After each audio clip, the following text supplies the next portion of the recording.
I guess a little context is in order. My girlfriend and I had been together about a year at the time. We never had big problems, and we were both pretty relaxed people. We never had a big fight, never had trust issues, none of that. So, one day, I was out in front of my apartment building smoking a cigarette. This was before we lived together. I had seen her the night before, had a nice dinner, gone out to the bar, then gone to my place. After which, she took a taxi home. As I'm standing out in front of my apartment building, she pulls up in a taxi. I wasn't expecting her and was pleasantly surprised to see her. I put out my smoke, smiled, and walked up saying something like, "Hey, what are you doing here?" but in a friendly way. She scours at me and slaps me square across the jaw. Obviously, I'm dumbfounded and at a loss for words. I just kind of looked at her. She never said anything, just barged past me into the building. I followed her up to my apartment, asking her what was happening the whole way. She goes into my apartment, grabs her bag and some of her stuff she left there, throws a few things at me, breaking a glass or two and knocking down a bunch of stuff on a shelf. She calls me a pig, says she knows everything and that I've broken her heart. I'm trying to figure out what's going on, and she stops on her way out when I touch her sleeve, glares at me, and slaps me again. She tells me something like "I hope I never see you again" and walks out. I followed her to the street and she got in her cab and drove off. The street was pretty empty. This was maybe 8 or 9 a.m. And I watched her drive off. At this point, I'm just lost for words, scared and sad. Then, as I'm watching the cab drive away, someone hugs me around my waist from behind. I turn around, and it's her, in running clothes. She was wearing heels and a leather jacket just before. I went completely pale. I said hi in my usual happy-go-lucky tone, but she noticed my look and asked me what was wrong. I spun around. No taxi. It had literally driven away 5 seconds earlier. There's no way it could have turned in that time, and all the lights were red. I didn't say anything to her, just ran upstairs. Her bag was gone, things were still broken, and my door still wide open. So I told her what happened. We were both confused. There's no way I could have mixed her up with someone else, and she's an only child. We had security check the cameras, and sure enough, me following a girl into my apartment. The angles weren't great, and the film wasn't great quality, but it was pretty easy to see me in my face. Hers was always hard to make out, but it looked a hell of a lot like her, but never a clear shot. It still creeps me out, and we don't talk about it anymore.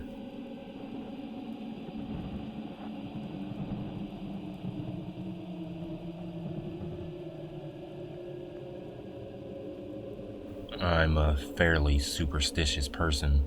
I believe in the paranormal, and I am religious. I never really took seriously the thought of there being other dimensions until this happened to me. My husband and I were coming back from the grocery store. My mom currently lives with me along with 2 of my siblings. On this particular day, I had her watching my daughter while I went shopping, and on our way back home, as we were entering our neighborhood, I saw my mom's car coming towards us. I asked my husband if that was her car, since she does have a very common car, and he said it looks just like her. When it came to turn, they were right next to us, and I went to see if it was her driving, as did my husband.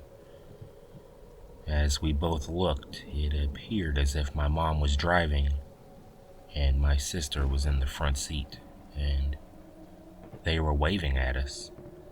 Just then, we turned onto our street. It happened really fast, but I know what I saw. Even my husband, who is very skeptical, has no explanation. I called my mom to see where she was going with my kid, jokingly of course, and she didn't answer. I was super confused because if she had been driving, she normally has her phone connected to the Bluetooth for music and to use the GPS. She's very unfamiliar with the city. I brushed it off and we parked and unloaded our groceries. My husband opens the door and comes running my daughter with my mom following suit. I was super confused at first and shocked, to be honest. My mom looked at me very confused as to why I was staring at her like some foreign creature. I proceeded to explain what happened. She was equally as shocked too, and since I had my husband to back me up, we got pretty freaked out. We got into this conversation and went down this whole rabbit hole of other dimensions and whatnot.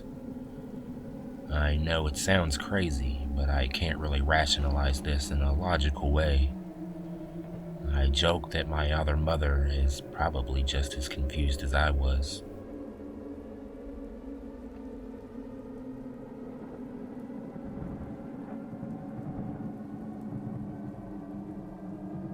Three friends and I went to a concert at the biggest venue in Mexico City.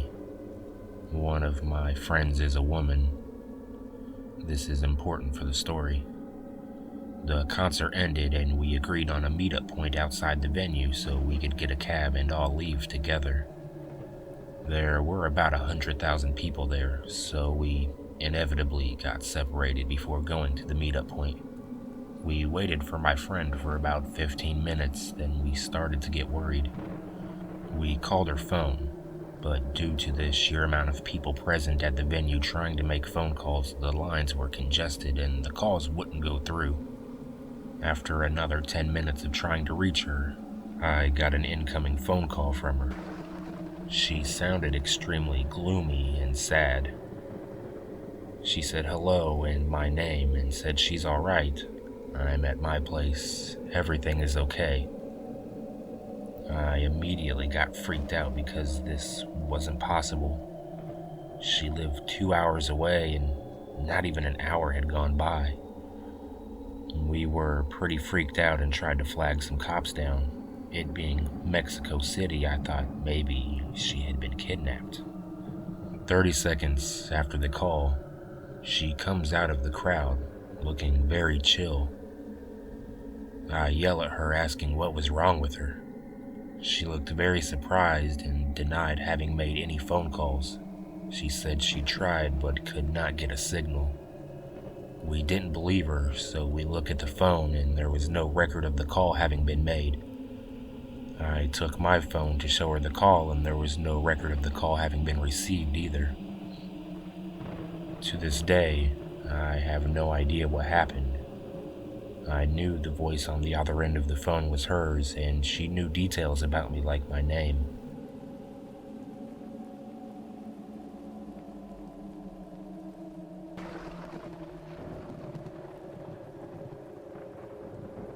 In September 2015, I was a freshman who had just entered high school 2 weeks prior.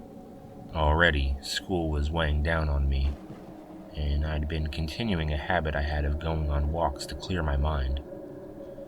On this day, I'd been walking around a pond near my house. There's a trail that goes around the pond, and then the trail leads up into a set of abandoned train tracks on the other side, which sit about 15 feet above the path and pond below. After walking the circle, I was crossing the tracks when I decided I wanted some ice cream. The fastest way to get to the ice cream shop was to take the path below the tracks, but there isn't a way to cross the pond without going all the way back around. And being 14 years old, I decided that I could just jump from the tracks onto the path below and keep walking. Looking down from above, it didn't seem to be that far of a jump.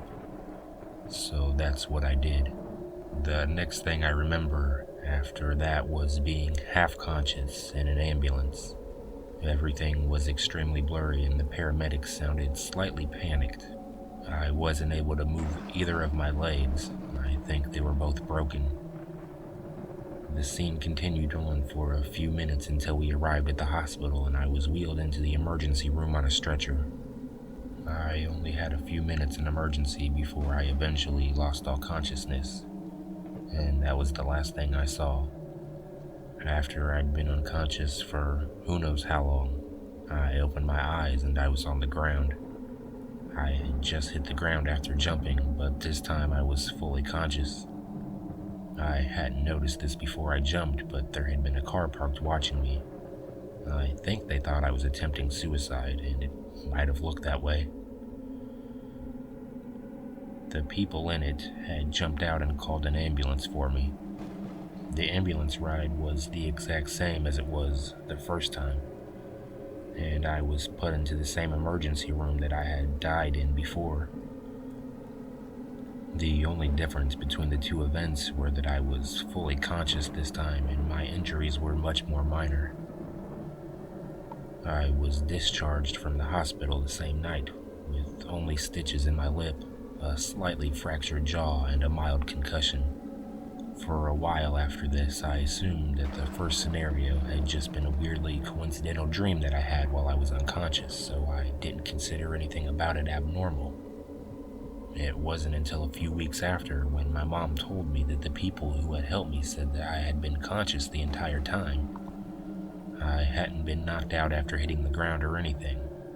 So this entire scenario managed to happen in the few seconds it took for me to hit the ground while I was still conscious. I can't really explain that.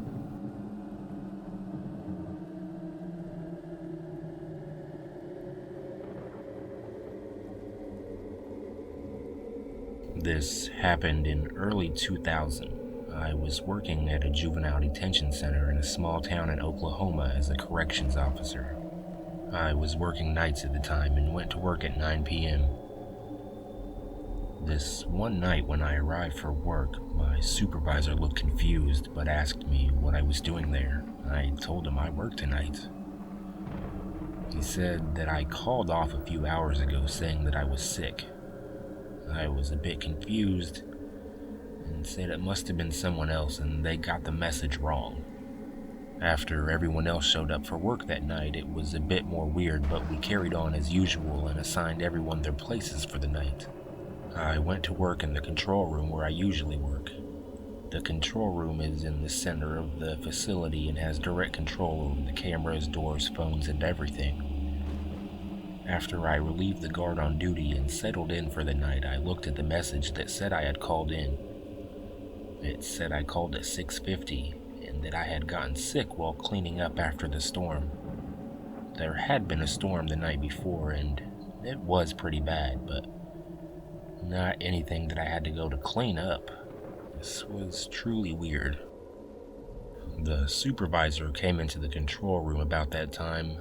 He was also a friend of mine outside of work, and we started talking about it and how odd it was. I decided to call my wife at home and tell her about it while he was still sitting there. I picked up the phone and dialed. After 2 rings, the man picked up the phone and with a raspy voice said hello. I didn't know what to say for a few seconds. I looked at the phone to make sure I dialed the right number, and I had. After a few more seconds, the person said hello again in the same raspy voice. I asked who it was, and they said, "This is Taylor. Who is this?" My heart started spinning because my name is Taylor as well. I said in almost a scream, "Where is Anne?" He said, "Anne is in bed. Who is this?" I dropped the phone and told my supervisors to ring me out. I had to get home and I took off towards the door. I could hear Dave pick up the phone behind me and say hello, followed soon after by a "what the hell" rather loudly. I ran to my car and drove home faster than what was legal, my mind racing the entire time. I busted through the door and my wife was sitting watching TV and was shocked at me being home. I asked who was there and she said no one had been there. After a rather long talk with my wife, I went to call the prison to tell them what was going on, but that the phone was dead. I went back to work, and when I came in, Dave was acting weird and asked, "How are you doing this?" He told me that when I left, he picked up the phone and the person on the other end sounded exactly like me. He kind of freaked out and hung up the phone. A minute later, as he could see my car leaving the parking lot, I apparently called back from home and asked what was going on. He said that I was a bit irate and said I was sick and did not feel well and did not feel like playing these games. I told him to stop prank calling me and hung up. After convincing him I had no idea what was going on, we went back to our work. Later on, I found out that the phone line for my area had been knocked down the night before by the storm. This is absolutely the strangest thing that has ever happened to me.